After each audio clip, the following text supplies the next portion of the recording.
能不能劝楼下的这些同志先回去？这个样子社会影响不好啊。请。哈，大伙儿都坐吧，坐吧，坐着说啊。贺市长，他们愿意的，说明他们对我们中江市的市委和市政府还抱有希望。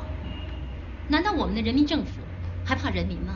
如果说人民政府怕人民，我们今天就不会来了啊。2年了，贺市长，我们那么反映，你们谁来过？姐，贺市长今天不是来了吗？沈经理，不能说政府不关心你们啊。李书记曾经3次下过批示，进入司法程序以后，他仍然密切关注着这个案子的进展，而且他今天要亲自到场。沈经理，可是你们还抱着这种对立的情绪，打算给市委市政府施加压力的话，那就对不起了，我请李书记就不要来了。中江的事头绪很多，全市下岗职工近20万，各个方面李书记都要关注啊。李书记最好来，他是我们这个市党的代表，他应该来看一看楼下那些饿着肚子的工人，看一看一个法治的社会为什么打不赢一场有理的官司，这问题出在哪儿？那你说这问题出在哪儿啊？出在腐败上。李娟把办案人员全买通了，人家是大款呢，人家有钱可以请客送礼。那就请你拿出证据来，拿出证据，我们就把腐败好好反一反。如果说你没有证据的话，沈经理，你这话可是要负法律责任的。法律？贺市长，您在我面前说法律，不觉得有愧吗？沈经理，你不能这样说话呀。好，既然你们都这么不冷静的话，那对不起，我就让李书记不要来。贺市长，楼下这些干部群众是不会让你走的，他们已经等了你2年了。是吗？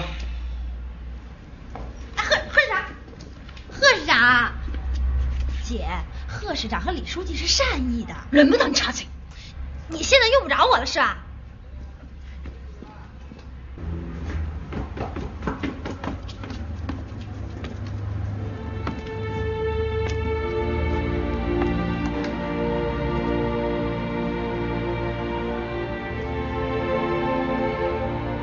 老百姓是不能糊弄的。李东方这个市委书记，一天到晚在忙什么？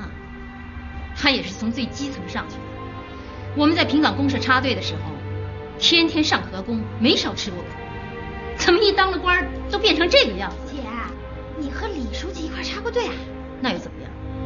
跟他一起插队的有好几百人呢。好，沈经理，我现在就听取您的意见。我向你保证，你的意见我会一字不漏地汇报给李书记。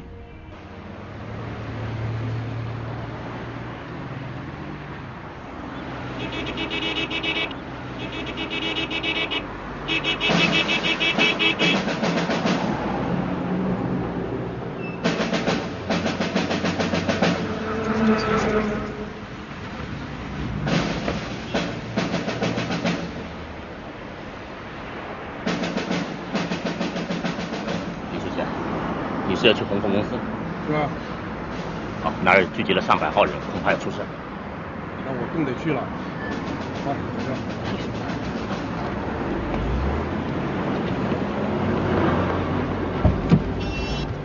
超过了。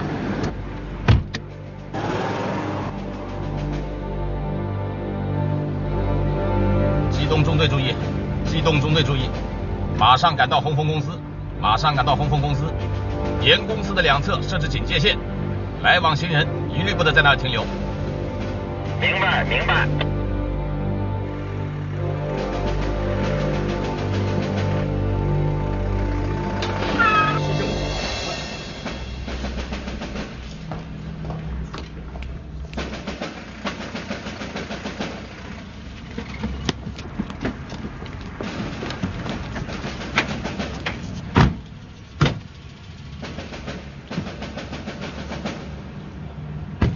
怎么样，刘队？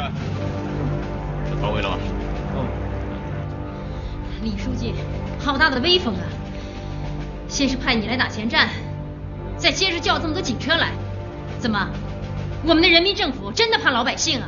姐，你快让楼下人走吧，小弟他们吃亏了。吃什么亏啊？把我们抓起来就有人管饭了。沈经理，不会抓人，我向你保证。如果说李登芳书记今天下令抓一个人，我这个市长助理我就不干了。注意了，来往的人别让他们再留在这儿。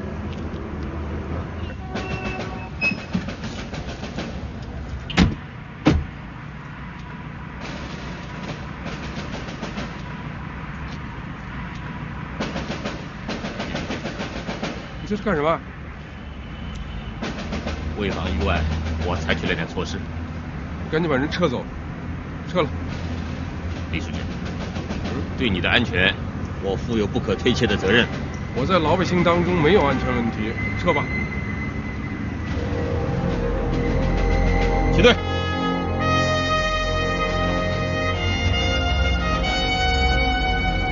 四队。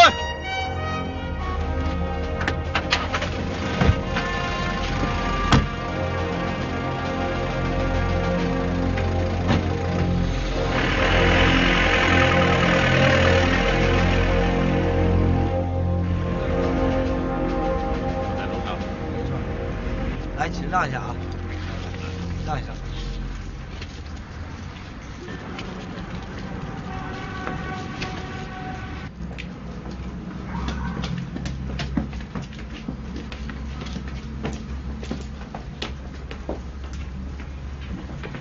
家国，情况怎么样？啊，正在谈。沈小兰一直在等你，情绪很不稳定。情绪不稳定。哦，你是那个《中江日报》的记者吧？对，李书记，谢谢你能亲自看我的文章。也谢谢你代表记者看看我和市委对这件事情什么态度啊。不过您今天能亲自来，还有你刚才所做的一切，就已经说明您的态度。什么也说明不了，在这儿啊。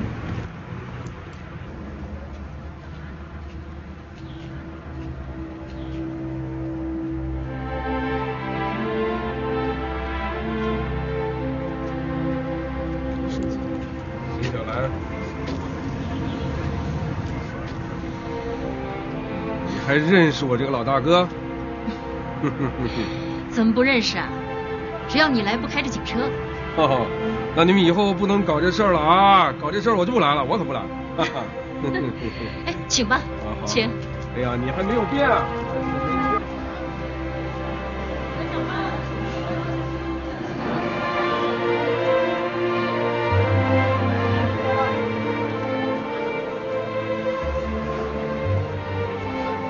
你是鸿丰公司的吧？是的，沈经理看我们可怜，把我们组织在这儿谋点活路。你们想想给那些个单位做点盒饭什么送去吗？做了，前面还有几家盒饭，你去看看。李书记，李书记，听说你们要处理沈经理，他可是个好人呐。谁说的？啊？我说句话您可别不爱听。你们如果要开除沈经理的党籍啊，我们可不答应。是啊，我们党如果有好党员的话，沈经理就算一个。这么长时间，他和公司的干部不但没拿工资，还把自己的钱都给了困难户。没有沈经理啊，恐怕不少人得上街讨饭呢，有些家庭得出人命。是啊。你这么严重啊？啊？没有。你生活是不是很困难？现在？比起困难的职工，我要好多了。我经常到娘家去蹭，我那口子自顾自。哎，他怎么能够自顾自呢？最起码得负起家庭责任呢。我姐夫在平岗镇当书记，也是1年多没发工资了。哎，钱市长他人呢？啊，怎么下去了？哪儿呀？啊，刚才呀，是钱市长回城路过咱平岗镇，被盆尿憋急了，到后院上个厕所就走了。吓死我了！哎啊，你说的平岗镇的事情，这个大楼我看他干得很漂亮嘛，怎么发不出工资来啊？他们还请我去剪彩的。你过2天去看一看啊。好。来，让一让。这什么？李书记，我们公司穷，没啥招待您的，点个碗热汤吧。李大姐营养汤啊。李大姐，这个中午你吃这个啊？哟，还有米饭和这个汤，这是什么汤？汤怎么这么腥啊？哎，这个真是营养汤啊，贺市长，我保证你没喝过。哦，这跟我们插队的时候喝那个差不多。你今天喝了行啊，以后就不能再喝这个东西了啊。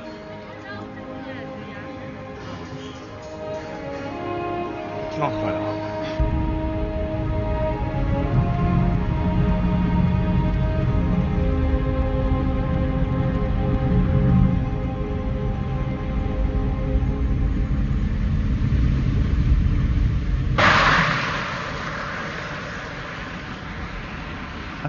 他做没做什么具体的指示啊？指示啊，对了，钱市长啊，夸咱政府大楼盖得好，气派。这姓花的不盖这气派大楼，咱也不至于这么穷。哎，季书记，你可小声点啊！花县长刚到，就在楼上呢，带了兄弟县市的一帮客人在参观呢。不是，哎，你不是说这狗东西进去了吗？白副县长说的。造谣，这是造谣！检察院传我干什么呀？这些年来，我吃的是草，挤出来的是奶。是，你这幢大楼就是你的大奶子吗？季福顺，我没心思跟你开玩笑。不，我不是开玩笑，真的。你问问刘镇长，我是非常严肃认真的批评他。我告诉你啊，花县长就是真进去了，你也不能到处乱说去。好了，别瞎扯了啊，老季啊。参观的同志反映说，乡镇硬件设施能达到咱们这水平的，不但中江市，全省也没有几家呀。带他们到镇上去看看阵容，相信会反应更好。哎，我把基础给你们打下了，下一步啊，就看你们怎么施展才能，创造政绩了。是，我们一定努力，这一点问题没有。不过你说一个小镇欠几千万块钱，花县长，这都可是你欠的啊！就这么写啊，这个柴油发电机一台，剪彩照明用的，这个价格是这个9976块3毛5啊。好，赶紧盖章。不是这个，是那大的，那个宏发贸易公司那个。刘镇长，加上这笔柴油发电机可就4万5了，花县长能批吗？他要是一打回票，连咱那3万5都瞎了。你啰嗦什么呀？就这么写了，我得监工数据。镇上的暂时困难我是知道的，没有困难，要你这个一把手干什么呀？花县长，哎呀，我可想死你了。想我？想钱吧。花县长，这了解我的人呢，也就是你了啊！花县长，你看，这是你同意报的，剪彩的费用不多，合计4万5。怎么4万5呢？啊？那个小段说花6万多呀，你这胳膊肘不能往领导这拐啊！我不是让你们控制在2万左右吗？你不是让我们到湖山去买兔子吗？还让我们用那个矿泉水洗兔子。哎，你少跟我来这套啊！就批3万，你们打个报告啊，就说这个要修这个农中的校舍危房，需要6万，我批个3万。哎，花县长，你就高抬贵手，就批个4万5吧，你不能让我们吃亏呀，这。你刘全友能吃亏啊？好吧，就批4万吧。哎，花县长，你说你让我们干贴这5000，那玩意儿也太对不起人了。你，我给你们留下了这么好的基础，我对不起人？哼，我看你是刘全友对不起我呀。怎么？听说你还要调走，还四处骂我垃圾话？这是谁造的谣啊？这是我啥时候我说我要调走啊？我啥时候我又怪过你拉过饥荒了？我是说你有气魄，我对你我敬重着。不信你问季书记，真的是，那个全友平时老说的，他最佩服县长的这个气魄。你看，全友啊，你真的跟老季好好学学，啊，组织上把你放到哪儿，你就卯在那里去发光发热，不能总打自己的小算盘，啊，更不能四处造领导的谣。我什么时候进去了？你都胡说了些什么？哎呀，这误会大了，华县长，我是你提拔起来的人，这鞍前马后我也跟了你5、6年了。你说我怎么着，我背后我也不能造你老领导的谣啊，也不能传谣，既不能信也不能传。现在的情况很复杂呀，有人就想利用你们搞倒我。老季啊，全友，你们要提高警惕呀！我吃的是草，挤出的是奶呀。可是我们连草现在都吃不上。哎，我们这届班子上任到现在1年了，我们1分钱工资没拿到。发不上工资的乡镇，也不止你们一家吧？啊，这样吧，你们给财政局打个借支报告，先借2万，把今年的工资补上啊。华县长，您太关心我们了。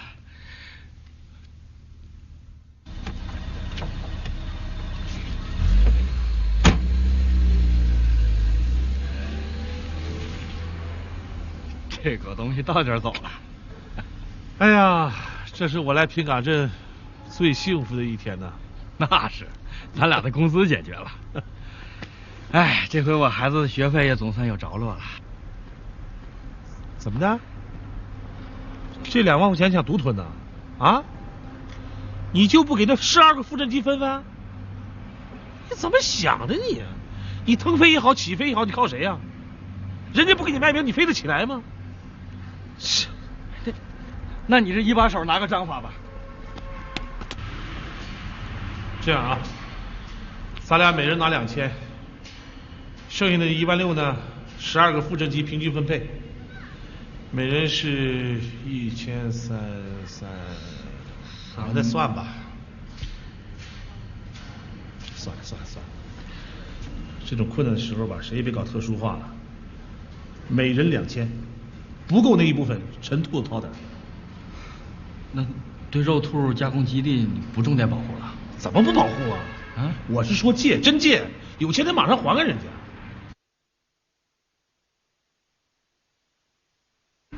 那就这么定了呗。定了。这样一来，我孩子学费也不知道到哪儿去弄去了。这以后的日子，这怎么过呀？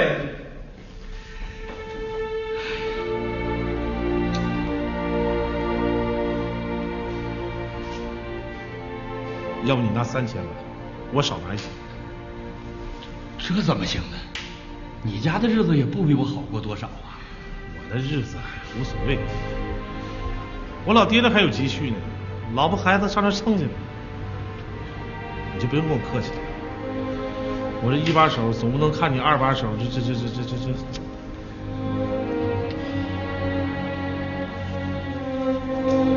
季书记，我以后都听你的。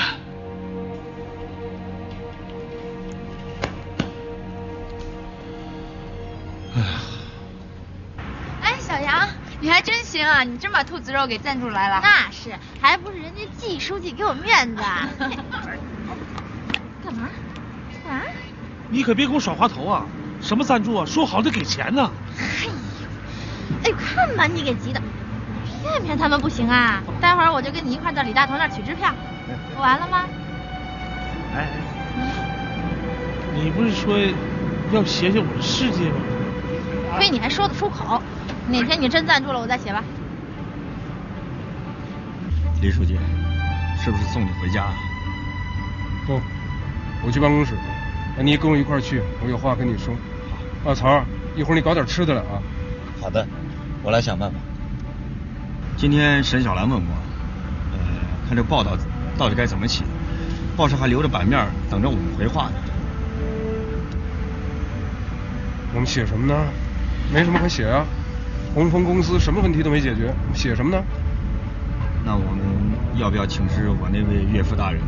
你说呢？照我说啊，咱们谁也别理睬，看看这个所谓的判决背后到底有多少文章，是谁在那里做文章。你这女婿是不想当了。那你能不能和你那老上级撕下脸面啊？你别跟我弄这激将法，我做事有我的决策原则。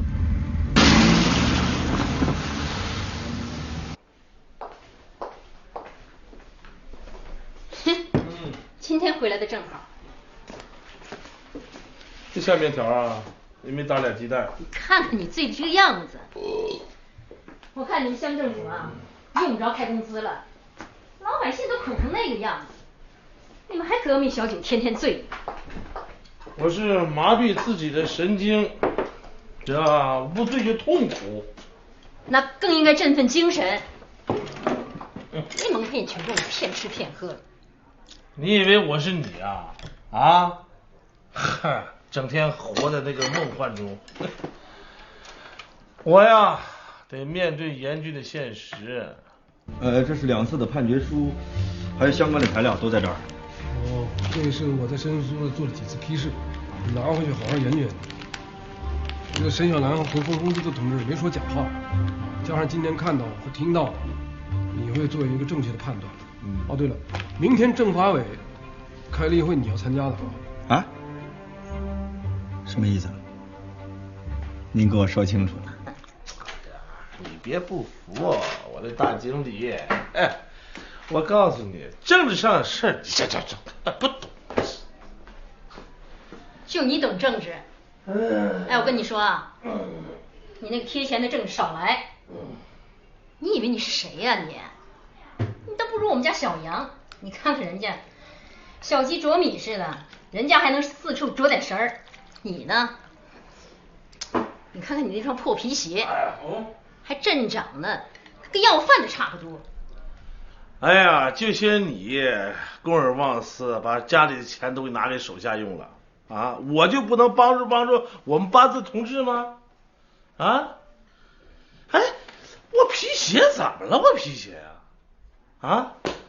一个乡镇干部，你说一天西装革履的，那皮鞋锃亮的，怎么的？能跟这个农民群众打成一片吗？我就是穿上新的，我也得把它弄旧了。基层政治家你就得讲政治，就你懂政治。那我跟你们说说我们红枫公司的政治。我们引起市委市政府的重视了。今天李书记、贺市长到我们公司来了。哎呀，你还真搞出点名堂来了啊！你当你老婆是谁呀？你敢疼？哎呦，你怎么回事你？哎呀，给我来一碗。你还吃啊？我没吃主食。应该拍案而起的时候了，明天开上一炮。就是你那话，这场官司这里面有多少文章啊？谁在那里做文章？还要不要我们老百姓活？痛快啊！首长，我刚才在车上还担心您会继续忍辱负重呢。你放心，明天我一定轰他个人仰马翻。喂，你可得注意策略啊，就事论事，不要扯得太远了啊。有些事情我来表态。我当然不能把你架在火上烤来烤去了，是吧？另外，你找一下沈小杨，让他围绕红枫商城诉讼的来龙去脉，以及就此引起的司法公正和社会公正问题写一篇文章。好，这篇文章什么时候发表？等我招呼。好。把家国先送回去，我也回去睡个好觉。谢谢。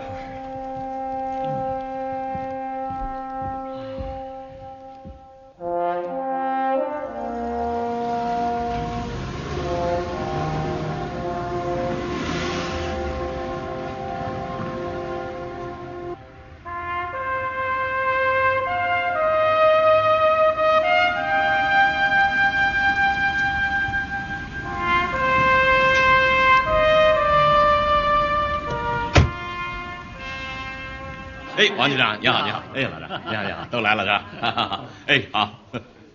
王局长，家国上任了。哎，上任。哎，你好，我先进去啊。嗯。久日不见啊！哟，队员长你好，好吧，进来。啊，啊，小何啊，拿着早点进会场，这在咱们中间可是头一份了啊！邓院长，你算是把我给坑苦了。昨天晚上我一晚上没睡啊。这沈小兰啊，差点把我当成人质。鸿丰公司一贯是无法无天。邓院长，咱们中江现在还有法呀？啊？你们凭什么派人家鸿丰公司败诉啊？法律依据究竟是什么？你们拿法院当成什么了？邓院长，你果真是吃完原告吃被告啊？哎，你吃早点了吗？何助理，你怎么这么说话呀？啊，你让我怎么说话啊？我总不能昧着良心说你们执法公正吧？是不公正啊？难怪人家鸿丰公司的干部群众要闹，连我都看不下去。你既然看不下去，就找赵省长反映去吗？哎，我找赵省长说什么？这官司又不是赵省长判的。李娟这个典型是赵省长树的，你回去问问清楚再说。哎，赵省长树的典型就可以无法无天啊？这简直是滑天下之大稽呀！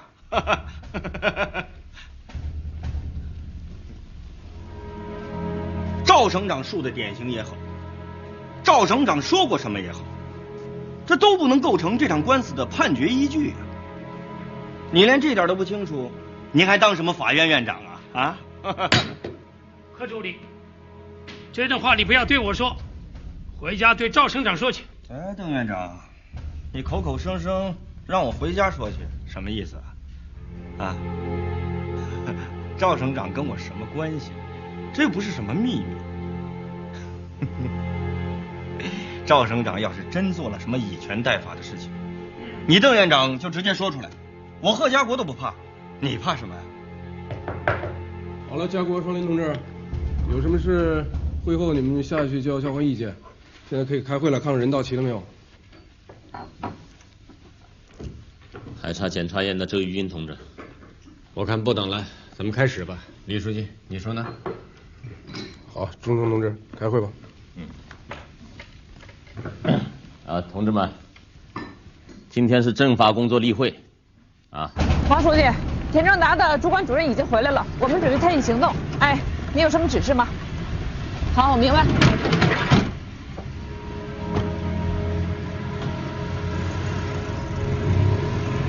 好了，我就说这么多了，这也都是老生常谈了啊。我们的公检法历来就有密切配合的好传统，我相信在这次严打斗争中，大家也一定会很好的协同作战。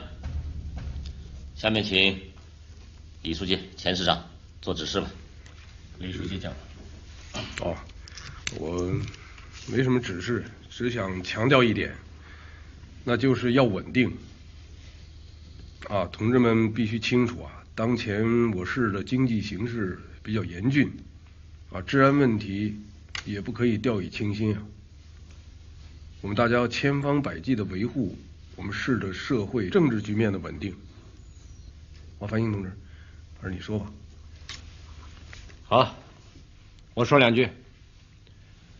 刚才李书记这个指示非常重要，稳定是前提，是重中之重。大家可以想一想，没有一个稳定的社会政治环境，那什么事都做不成，对吧？我们这个时代大道，那你想都不用想。那么我想利用今天这个机会呢，重点谈一下有关时代大道将来在拆迁当中可能遇到的各种各样的社会治安问题。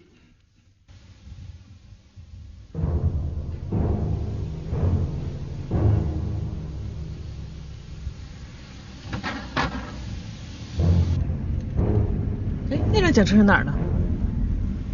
好像是公安局的。坏了！怎么了，周局？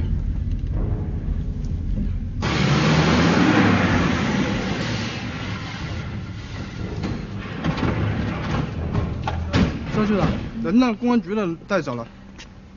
让你们一直盯在这里，就是怕出这种事儿。你们怎么那么呆呀？啊，不能把人先抢到手啊！跟你们讲过多少次，这个人是田壮达一案的重要知情人。不知道。人家是奉陈仲省书记的指示来抓人的，我们有什么办法？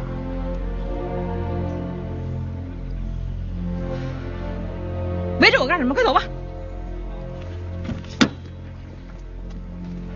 好吧，我就说到这儿，我也不想占用大家更多宝贵的时间。李书记，你看呢？看看大家还有什么问题吗？李书记，我还有事儿。啊，有事儿你就说吧，啊，最好坐下说。同志们，刚才李书记和钱市长反复强调了社会政治局面的稳定，要我们大家不要掉以轻心，所以我不敢掉以轻心。有些可能会引起社会局面的不稳定的问题，我在这里提出来。比如说红枫商城，红枫商城这场官司到底是怎么回事？大家心里可能都很清楚，可是大家不清楚的，恐怕是红枫商城的现状。由于输了这场官司，红枫公司被人家合法的占，2年来的租金被人家合法的赖。红枫公司932名干部群众，只有靠在菜场捡菜叶子、捡鱼贩子扔下的鱼骨头、鱼内脏煮汤来增加营养。我真不知道，这个不管老百姓死活的狗屁判决是怎么做出来的。何处理，你好像不主管政法吧？邓院长，你的意思是不是说我管得太宽了？你当然管得太宽了。我邓双林用不着你来教我写判决书。陈书记、李书记，请你们表个态。家国同志啊，你看是不是能这样？双林同志，家国同志，稍微冷静一点，好吧？双林同志，您坐下，听家国同志把话说完。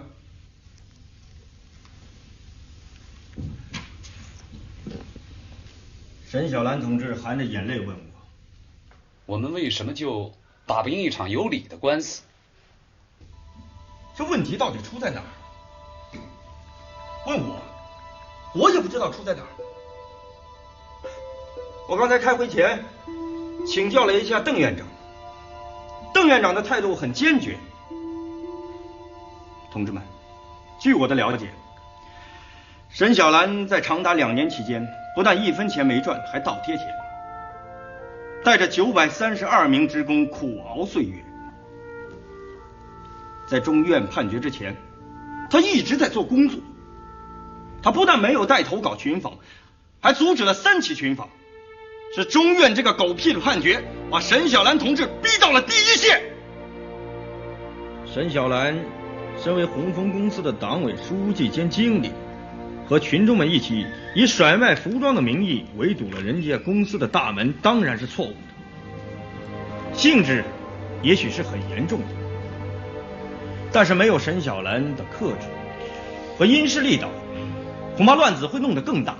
愤怒的工人们也许早就冲进了李娟的办公室，乱砸一通，我们中央市安定团结的局面早就被破坏了。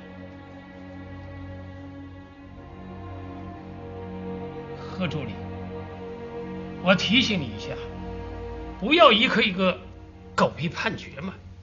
那你说是什么判决？是公正的判决吗？如果你还有灵魂的话，你的灵魂不受折磨吗？你每天躺在床上能睡着觉吗？邓院长，我从红枫公司出来，我可是一夜没睡。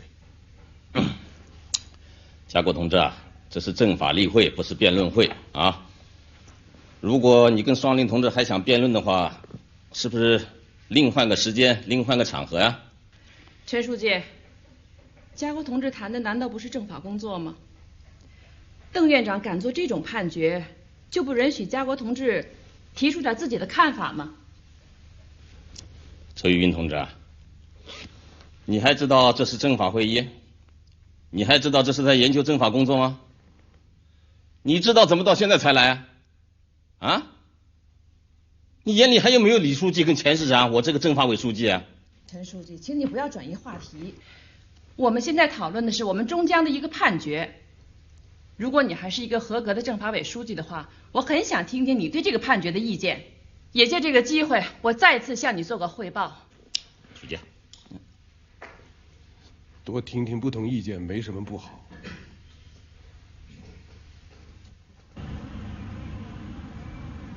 邓院长，你也不要生气。家国同志说你们是个狗屁判决，我看没错，就是个狗屁判决嘛。啊，东方同志一次一次给你们打招呼，你们就是不听，叫你们不要横加干涉，不要以权代法，你听进去了吗？啊，你这个法院院长眼里还有没有党的领导？啊，双林同志啊，你这个判决的法律依据在哪里？法律不是哪些人的专利，法律更不是某些人谋取私利的工具，你说是不是？我们是有法律根据的，本来我们也是想调解，可是当时双方都不同意，那我们只有依法判决了。依什么法？好，我姑且算你是依法判决。那么我问你，按照你们的判决，也是李娟欠了红枫公司260万，这260万到底在哪儿呢？何市长，你既然做了调查，那就应该清楚，我们已经扣了李娟价值260万的服装和商品做抵债了。这价值260万的服装和商品，我卖给你们法院，你们法院要不要？我给你打个对折，130万你们全拉走，连运费我都替你出了，行吗？李书记、钱市长，李娟不是没有钱还，是在背后有人撑腰，一直赖账。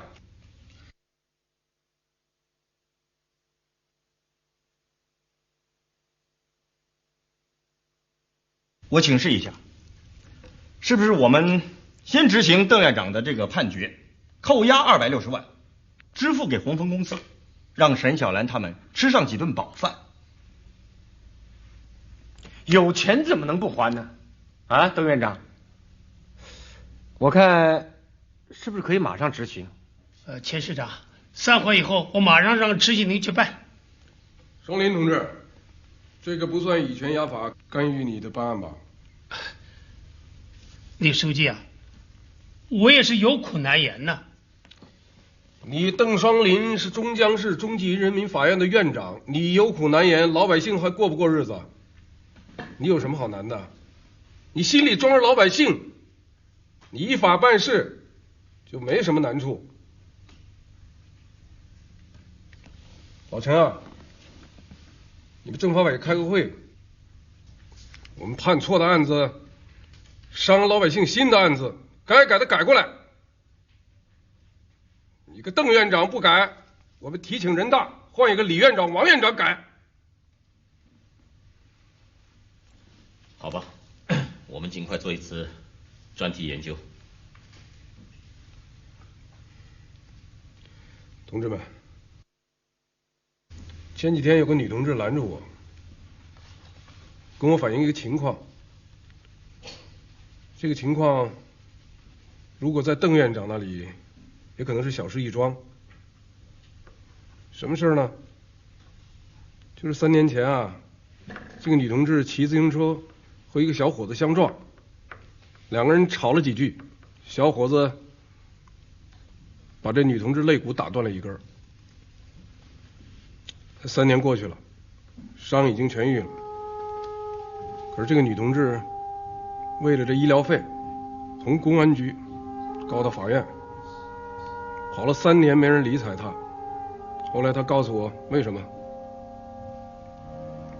她说公安局和法院被这小伙子给收买了。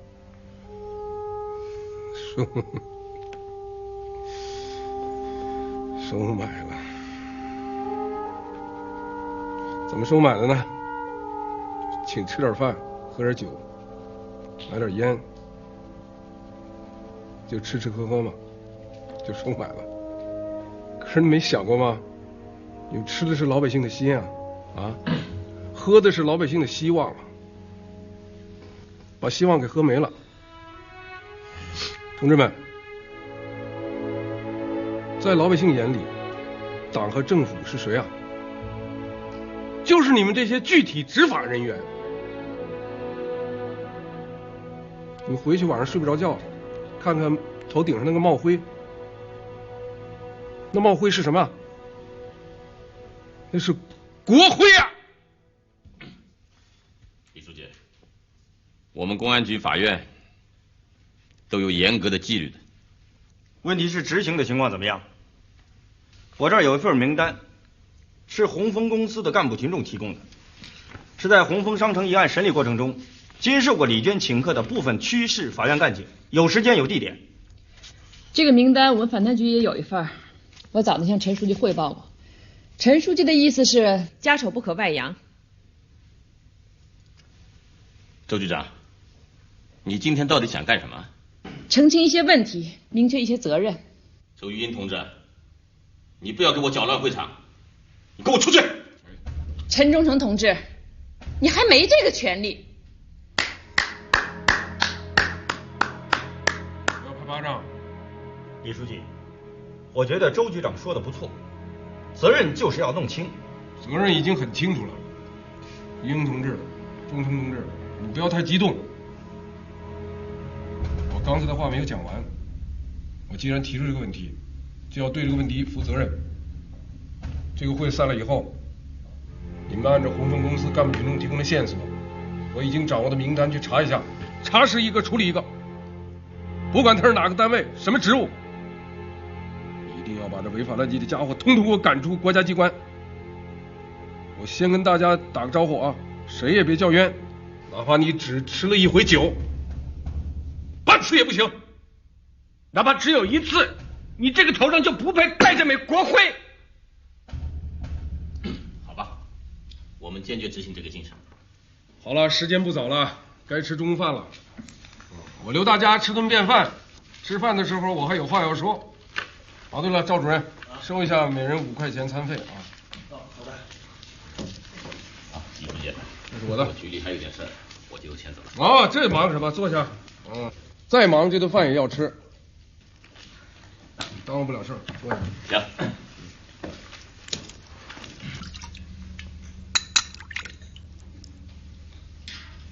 同志们，这个营养汤是沈小兰同志的一大发明啊！2年多来，红枫公司的广大干部群众就靠这个补充营养啊！大家喝一点没有坏处啊！这个鳝鱼骨含钙质，鱼的内脏含有大量的维生素 C， 这种汤会给我们补充一种特殊的营养，那就是政治营养，使我们大家更明确自己的责任，也使一些同志不至于那么厚颜无耻。喝吧，增加点钙质，我们腰杆会硬一点啊，补充点政治营养，让我们在老百姓的疾苦面前显得头脑清醒，不至于发昏发热。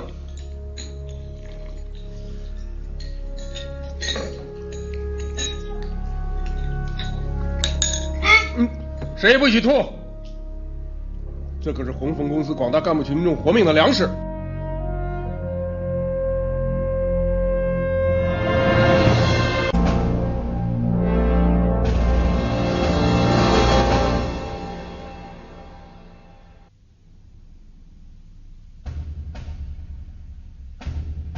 钱繁星是钟明人点名派到中江来的，他支持这种让我们闹出笑话的事不奇怪。这位市长本来就只对钟明人负责，周玉英跟着发难也可以理解。这位女同志丈夫去世以后，心理上有些变态。可李东方是你扶上马的，怎么也可以跟着这么干呢？为什么要让何家国抓住红枫公司不放？是政治上的糊涂呢，还是别有用心？家国的情况很容易理解，热血青年的政治幼稚病。狂性大发，这孩子啊，我会找他谈的。那李东方呢？赵镇长，我看是别有用心。你把李东方留在中江守这个摊子，是选错人了。李东方任用贺家国，也是居心叵测。哎，钟正同志，你不要想的太多了呀。你看看这么小的一个民事诉讼案，闹得满城风雨的，你要是市委书记，特别是省会市的新任市委书记，你会怎么做啊？啊？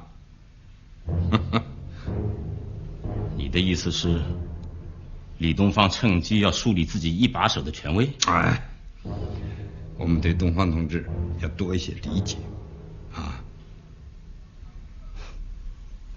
踩着你老领导的头，树立自己的权威，赵省长，你不觉得这样的人也挺可怕的吗？该踩着人家头的时候就得踩，否则哪有什么高度啊？阿辉啊，叫家国回来一次，我有事找他谈。好的，好的，啊，我回宾馆洗个澡就过去。好，好。首长，隆隆的炮声已经传到我岳父大人的耳朵里了，鸿门宴已经摆好了，等着我回去呢。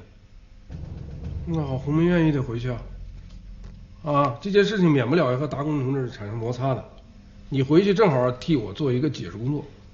好，请首长继续布置吧。哦对了，我上回说的内部情况可以出了，先登一点谈问题的文章，把它发出去，让大伙儿看一看啊。好，那么咱们就从红枫公司开头，接着是国际工业园，还有田壮达的案子。我一步一步来，先把红枫公司的调查报告发出去。至于国际工业园和田壮达的案子，先等等，它很复杂，以后再发，好不好 ？OK， 我走了。哟，家国呀，你现在已经成了万能胶了啊！哪儿有窟窿你就往哪儿堵。什么万能胶呀？是抹布吧？脏了我一人，幸福您二位啊！我没什么幸福感，红枫公司的干部群众多多少少有那么点幸福感，我就幸福了。首长，我一定会让红枫公司的干部群众有幸福感。好，只怕另外的一些人就没有幸福了。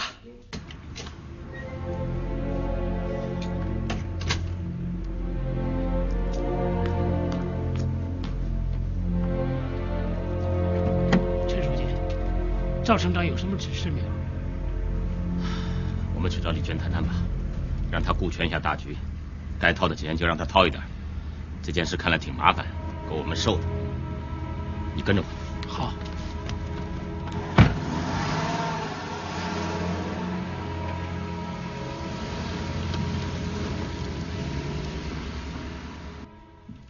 哟，老辉啊，爸，在干什么呢？还不是您看的这些书。哦，我这个你也有兴趣。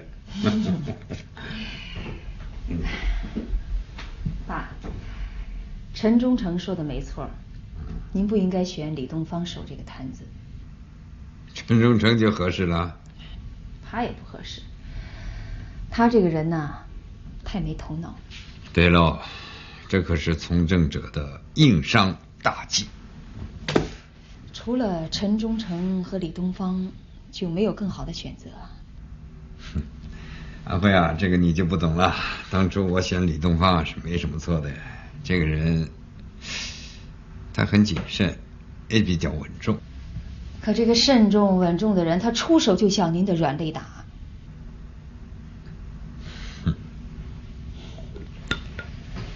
您打算怎么办？说说你的意见吧。啊，爸，你必须为你的最新失误付出代价。最新的失误？你指什么？没有坚决阻止贺家国从政去做这个市长助理呀。贺家国是个理想主义者，他一腔热血，李东方指向哪他就打向哪。您现在处在非常时期，没必要为一个小小的民事诉讼影响了自己的前程啊，更没必要因此和李东方闹翻。不管你分析的对不对，我要说阿慧啊，你还真有点政治头脑哎啊！我在这儿等你。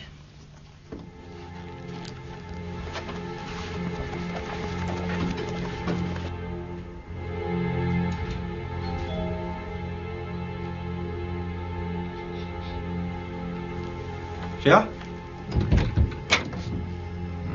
贺市长，你好。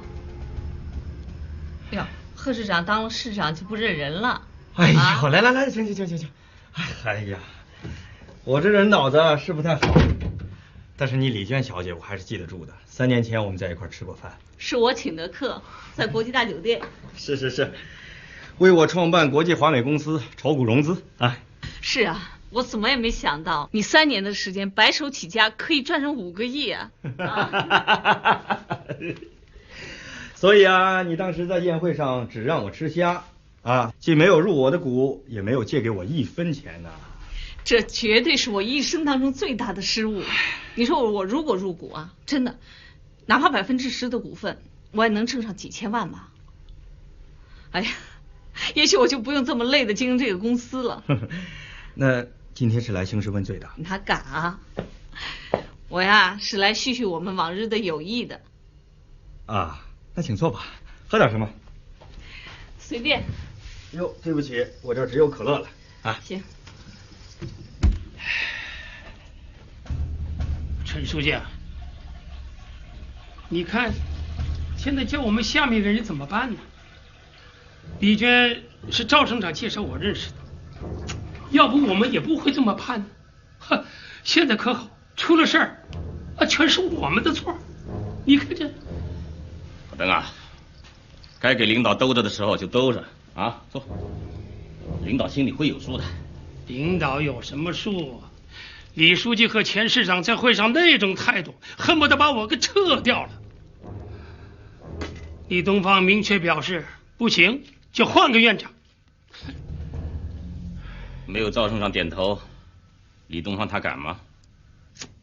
那我是不是去找赵省长说说？别着急，等李娟跟贺家国谈完以后再说。要是李娟把贺家国拿下来了，咱不就省事了吗？拿下来也没有用，那还有李东方呢。陈书记啊，我看我还是亲自去找赵省长汇报一下。哎，老邓，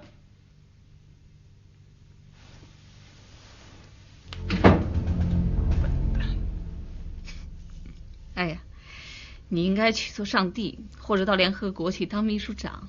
你这么仁慈，这么富有同情心，做一个市长助理，太委屈你了吧？这恐怕不只是同情心的问题吧？是不是还有司法公正的问题？正义和非正义的问题？你看啊，你租了人家的商城，你赚了那么多钱，你就是不愿意按照合同交房租，这恐怕到了联合国也说不过去吧？说得过去说不过去，那也要以判决为准吧，不能以权代法，也不能以情代法，更不能无法无天啊！那个沈小来这么一闹，你们就怕了，怕社会不稳定了，抱着这种心态怎么改革呀？改革不能不要社会稳定，更不能巧取豪夺吧。我也做过经营，所以我就更加珍惜稳定的社会局面。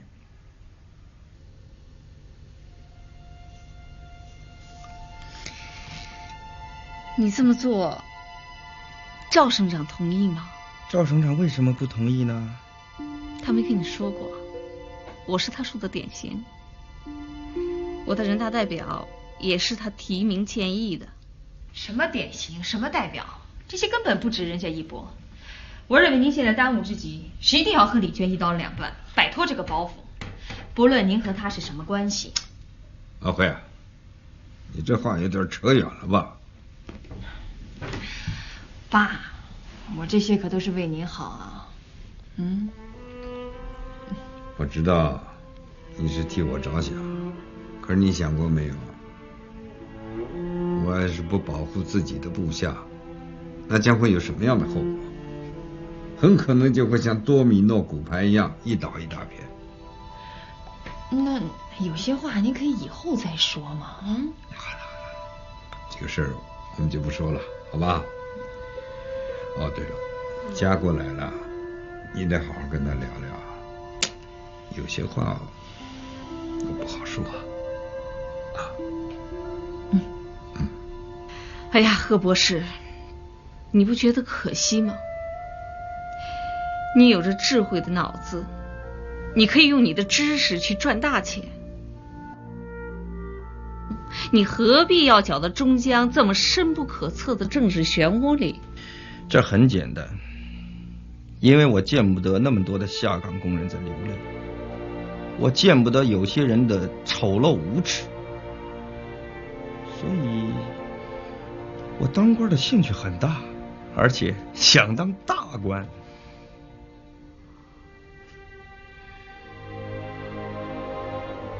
那你说清楚，你是要跟我作对呢，还是要跟赵省长作对？我实话跟你说吧，如果没有从省里到市里过硬的关系，这个官司我打不到这种程度。所以我劝你啊，还是冷静的考虑考虑，千万别上别人的当。你上了当得罪我无所谓，问题是你会得罪一大批实权人物，包括赵省长。我这个人呢，还就不怕威胁。我再跟你说一遍啊，我可是中江的人大代表，对你的任命，我是有一票权的。你毕竟只有一票，而且你这一票不能代表广大的人民群众啊，所以你也决定不了我这个市长助理的命运。哎，你说这钱跟权一样啊，它本身没有什么意义啊。如果不能变成人生的一种享受，比如说美女啊、美酒、美好生活。对了，我都给忘了，你就是个美女嘛。我得承认，你确实很漂亮。那就对我好点。你是不是又发现什么可乘之机了？如果你还是华美的老总，也许我会跟你放纵一下，因为我对金钱世界的成功人士总是保持着敬意。不过你现在是个小小的市长助理，你觉得你配吗？你这个话的意思是不是让我拼命的往上爬呀？贺市长，我很敬佩你的正直和勇气，可是作为过去商界的老朋友，我不得不提醒你一句，你现在已经成了中江一些政客的炮灰，你做官的兴趣很快就会消失，我希望你好自为之吧。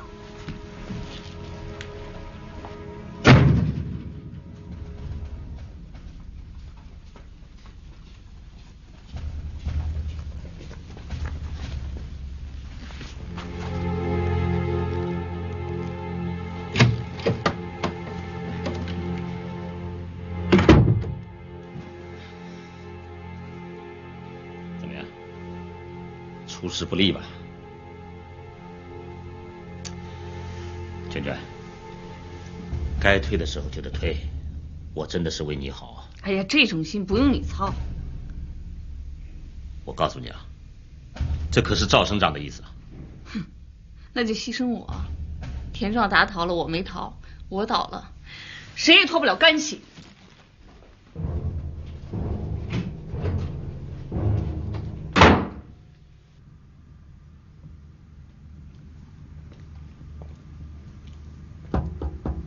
有，赵省长。哎呀，商林同志啊，谁派你到我家门口来站岗的？搞什么名堂你？赵省长，我想向您汇报一下工作。你跟我汇报什么？我已经不在中江工作了，你应该跟李书记、钱市长他们汇报去。爸，哦，家国来了。贺院长，来汇报工作啊？哎，对对对，哎，赵省长。我看我和家国同志一起汇报工作吧，这样，哎，有些事情我就好说了。你有什么不好说的？谁封住你嘴了？好，这样吧，你要是愿意等，你就等着，我跟家国谈完之后再来听你的汇报啊。好。那我听你招呼。啊，家国来，爸。坐。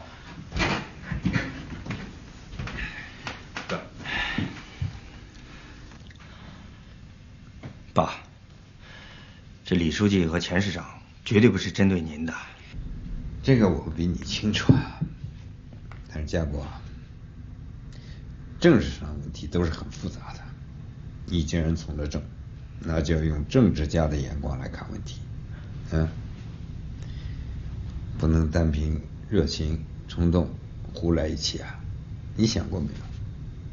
洪峰这个案子是在我当市委书记的时候发生的，李娟是我树的典型，又是人大代表，你这么一闹，将会给我带来什么影响？爸，我不认为这会给您造成什么不好的影响。不管是谁树的典型，不管他是哪一级的人大代表，他都没有超越法律的特权呢。这些年来，烂掉垮掉的典型不止一个，犯法入狱的人大代表又不是没有啊。事情真是那么简单吗？你大概也没少听说吧？都说我和李娟的关系非同一般，甚至有人说我拿了李娟的好处。爸，那你就更应该支持我们重新审理，澄清自己啊。爸，电话。啊。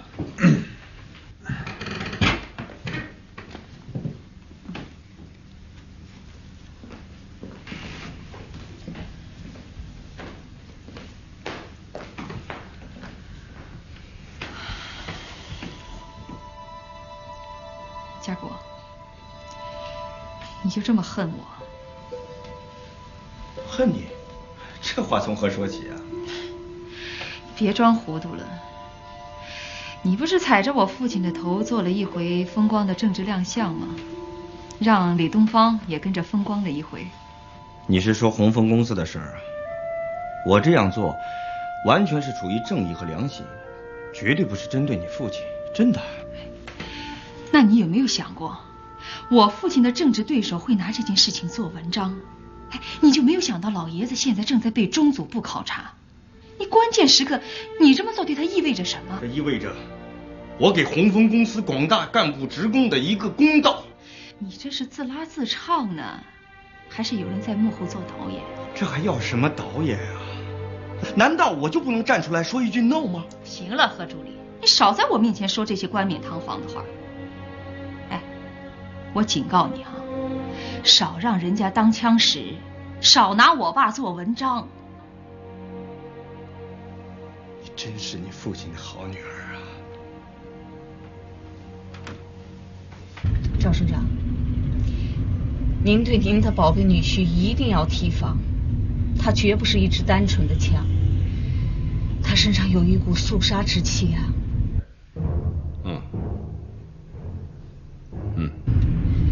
也许就因为他会使很多人死无葬身之地，真的，我今天跟他谈话感觉到的。我知道了，哎，我这里还有客人，回头见面再说吧。啊，好。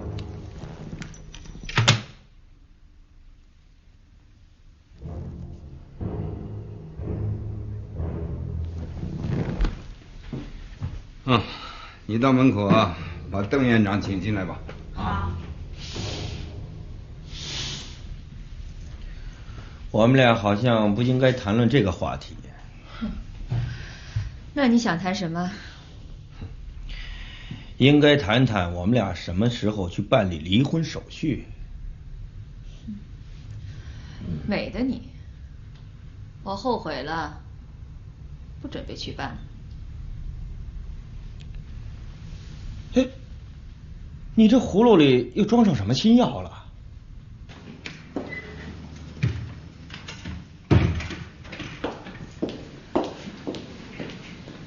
哟，邓院长，请坐，请坐。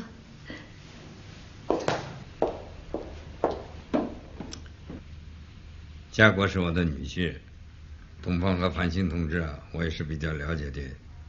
我是不相信他们会在背后搞了我什么小动作。再说，东方同志在会上讲的也没什么错啊，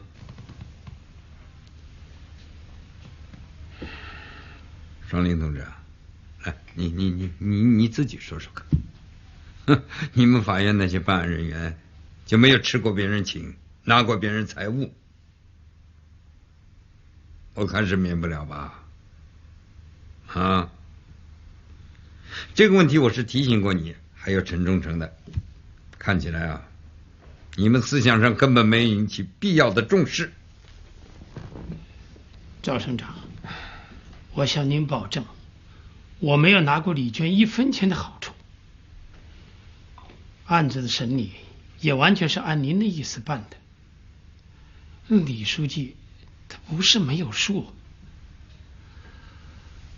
现在他们要翻这个案子，那就是让你老领导难堪，要做您的文章，不然。不要再说了，是我让你们把这个案子办成现在这个样子的，啊？我当初是不是跟你们强调要调解？你们办案人员自己又吃又拿，现在闯了祸了，哦，就变成我的指示了。呵呵，你真会钻空子啊！我不否认，当初李娟是我介绍你认识的，而且我跟你打过招呼，在法律许可的范围内予以关照。请你注意啊！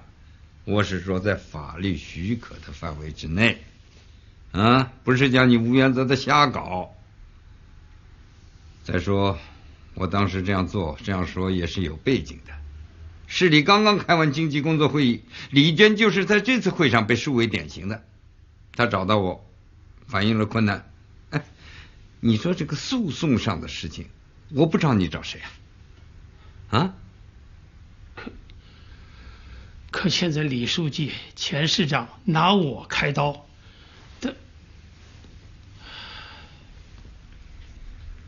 你拿没拿过他的好处啊？1分钱也没拿。赵省长，我要拿过李娟1分钱的好处，您就开除我的党籍。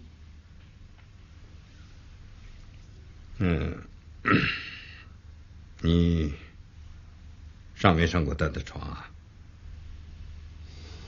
没有。那好啊，没有把钱装错口袋，也没上错床，那有什么了不起的啊？你应该积极的配合东方同志的工作，尽量的消除一些消极的影响。哎呀，不要再四处打着我的旗号了，我已经离开中江了，有些问题我不好正面表态了。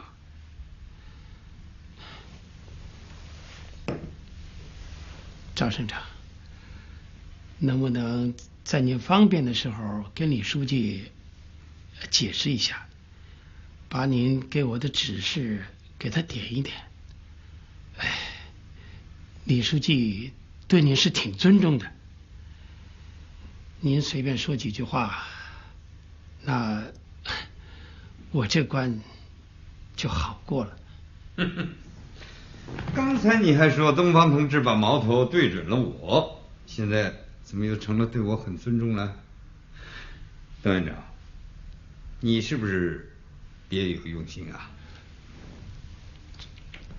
我看你是昏头了。好了，赵省长，对不起，你回去吧，我还有工作。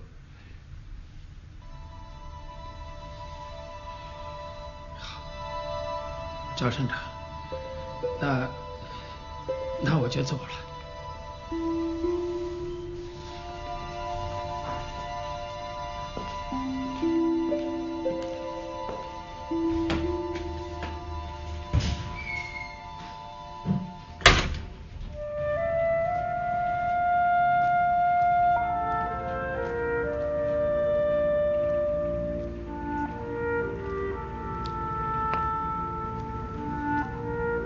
院长，是不是回家？我去找李书记，你等一下。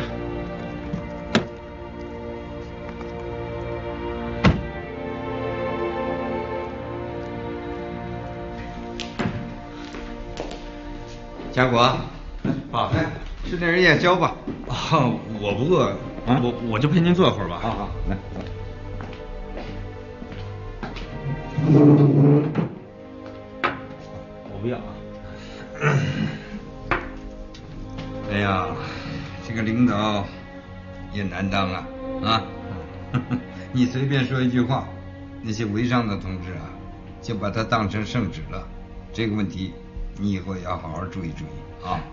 我算什么呀？一个小助理，谁会理我呀？哎，不能掉以轻心。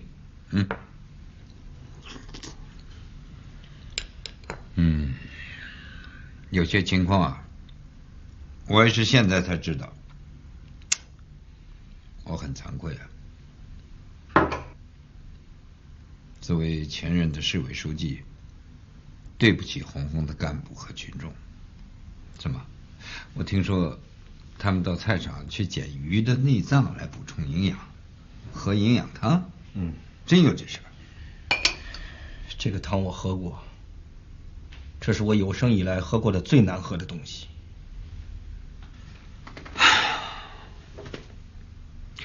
红红这个案子，该重审就重审吧，不要顾及我的面子。比起人民的利益、党的利益，我的面子算得了什么呀？爸，我没想到您会这么有胸怀啊！不要拍马屁。你把我这意思啊告诉李东方。关于邓双林呢，我的意思是，先不要拿下来，啊，一定要保护干部。啊，红红这个案子，也许是我的招呼打错了，也许是邓院长对我的招呼理解错了，反正责任都在我身上，不要处理他。啊，这种不依法办事的法官，您还要保吗？这正是我要提醒你的，一定要保护干部，哪怕自己来承担责任，也要保护手下的干部。双林同志我还是比较了解的，这个人呢，毛病不少，私心也重，但是总的来说，工作上还是兢兢业业的，也比较清廉。坐吧，双林同志。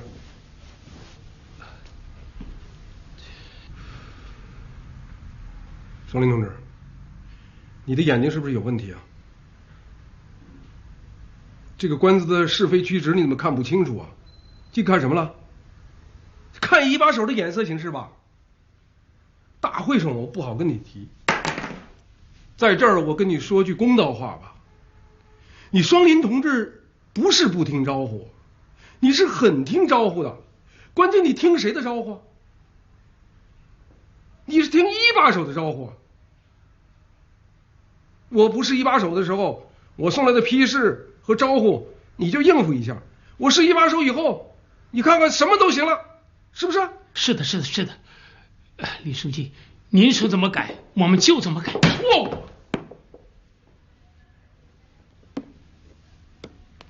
这还是以权代法吗？这就是你自身的悲剧所在。我说怎么办就怎么办，法律依据呢？你就这么秉公执法呀？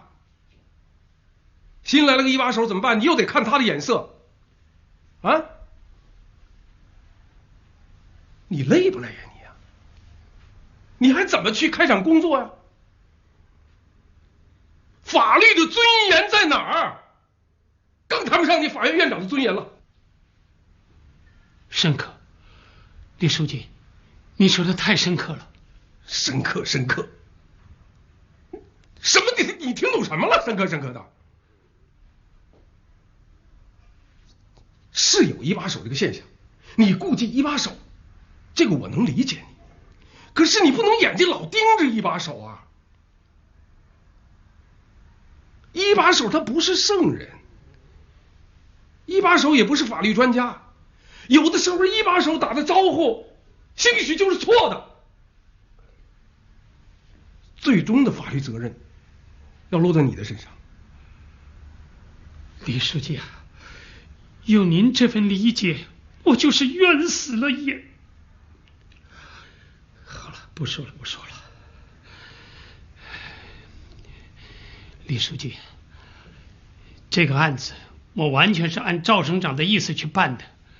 这我知道，黄蜂公司的官司，达公同志只是调解过。赵省长指示的这个调解方案，就是我们现在判下的这个方案了。所以当时不能调解成功，只能硬判。判决以前，我打电话请示赵省长，可赵省长没有表示反对呀。娟娟，你就这么轻易放弃了？我知道你是怕给老赵添麻烦，可这太委屈你了。不行，这事儿啊，我得劝劝老赵，原则问题就是不能让步，你也得挺住了。给谁打电话呢？没完没了的，快点快点，我要跟东方通话呢。这就完。娟娟，那以后再聊吧啊！记住啊，千万别低头，否则以后的日子就不好过了。再见啊！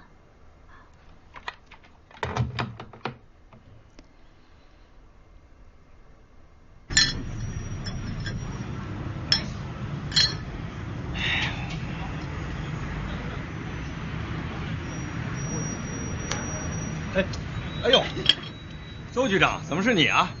怎么一个人呀？我这人有个毛病，就喜欢一个人喝咖啡。来来，坐坐坐。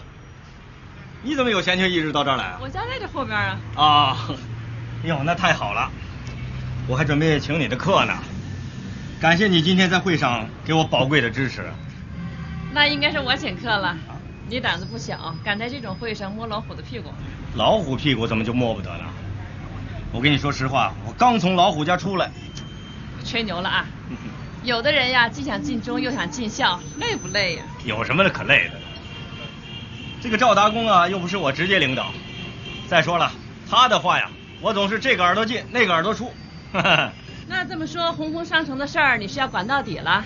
那当然了，就连你这个女包公都支持我了。那我就得提醒你一句了，既然你率先向人家出手了，就得小心人家反击，千万别让人家抓住什么把柄。有这么严重吗？我只不过是说点真话呀。当然有那么严重了，你说的真话，也许就会挑起一场战争，是一场没有硝烟的战争，它的残酷性你以后会看到的。我们的同志在类似的战争中已经付出了生命的代价。大姐，是不是有人威胁你啊？干我们这一行的，威胁已经不算什么新鲜事儿了。哎，家国，你这么做，李书记怎么看呀？支持啊。真支持？当然了，红枫公司所有的材料都是他给我的。哎，怎么了？没事。老赵啊，开始我还有点担心。谢谢你的支持啊！可能是我想的太多了。好，再见啊，再见。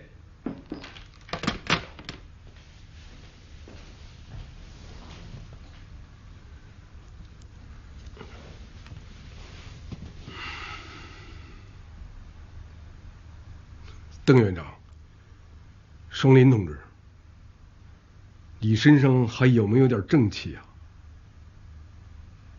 你为了怕丢掉自己的乌纱帽，你什么都不顾了。你自己跑到达公同志那胡说什么去？不是达公同志批评了你一顿，你能到我这儿来做检讨吗？不，我不是别有用心，我真的不是。您就是借我一个胆子，我也不敢挑拨您和赵省长的关系啊。您和赵省长的关系，那谁敢挑拨呀？我真是太难了。行，你不用做解释了。你甭解释了，就你现在这个精神状态，你看看你自己，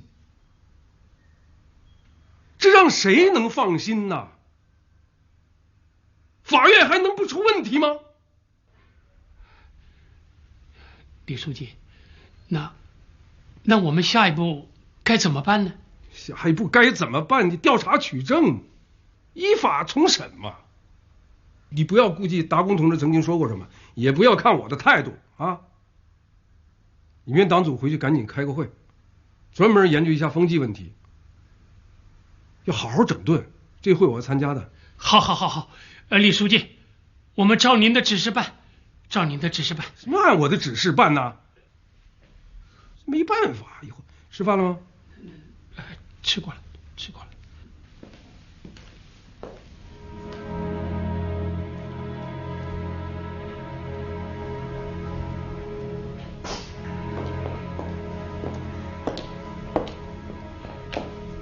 老赵，你这样做是不是有点对不起李娟呢？怎么想起替李娟说话了？是不是有自己的目的啊？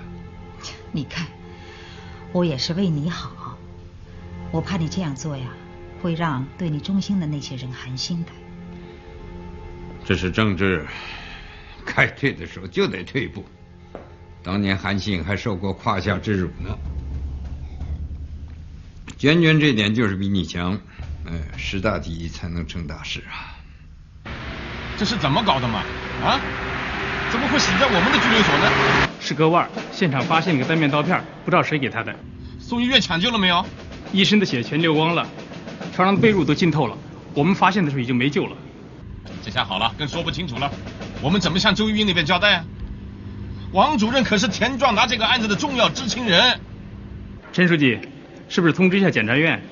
周玉英今天上午还来过电话，交涉关于联合审讯的事，我没答应。通知吧，马上就通知，省得人家疑神疑鬼的。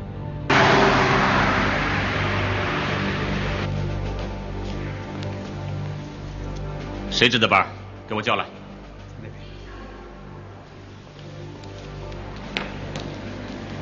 陈局长，怎么回事啊？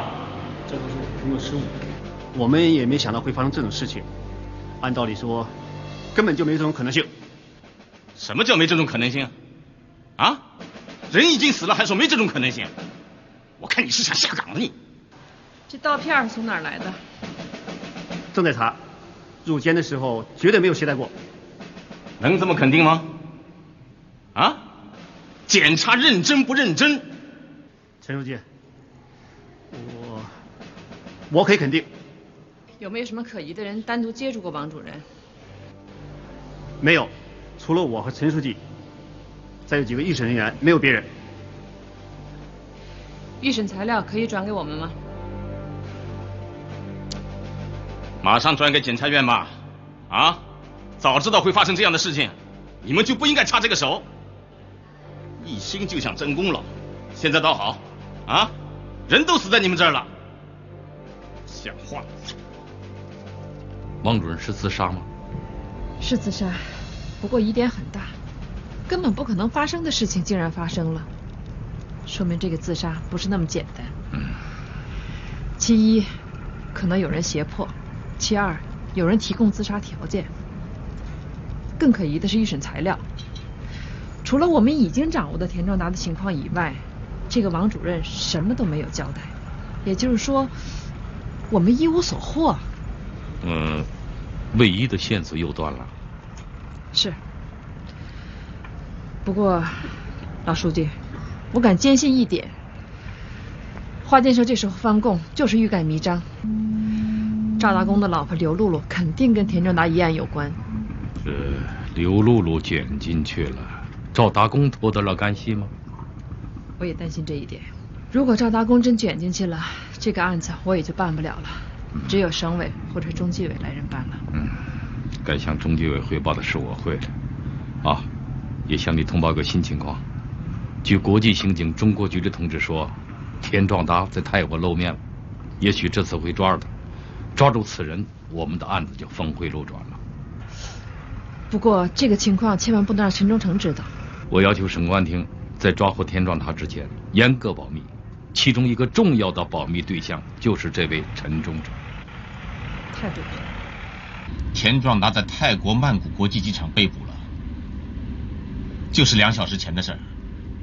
对，省公安厅刚通知我的。好，他到底被我们抓住了。好，好的，是不是田壮达被抓了？你怎么对这个逃犯这么关心呢？没有啊。是不是拿过人家什么好处啊？怎么？我要是拿过别人的好处，你准备举报我啊？你说呢？所以啊，在廉政这个问题上，我一向是很注意的。你放心吧，没事儿。没事儿就好。我希望你注意。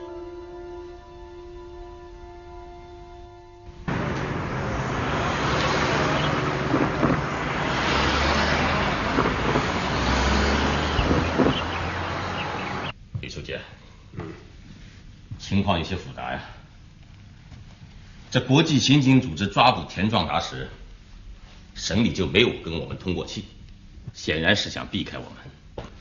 下一步很有可能就是要接过田壮达这个案子的办案权。省里要就给他吧。赵省长说了，有人是要迫不及待的接我们中江的盖子了。这个太敏感了吧？赵省长是这么说的吗？这也不能怪赵省长敏感呐。周玉英在没有证据的情况下就找了花建设追查那800万融资的问题，而花建设的老婆跟刘露露又是大学的同学。那他们有什么关系呢？也不能说没有关系。花建设就是通过刘露露认识的田壮达。他们有什么经济来往？现在说不清楚，一定要等田壮达引渡回国之后才能知道。哦，那就这样吧。今天就这样，你说呢？李书记，这个案子的办案权我们真的不能丢。你不是等他引渡回来再说吗？那我们怎么向赵省长交代呢？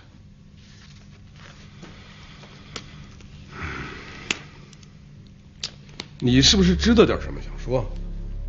我什么也不知道，就是为赵省长考虑。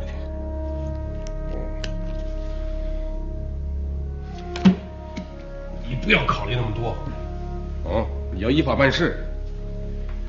有些矛盾谁也回避不了，刘露露要真陷进去了，别说赵省长，谁也救不了他。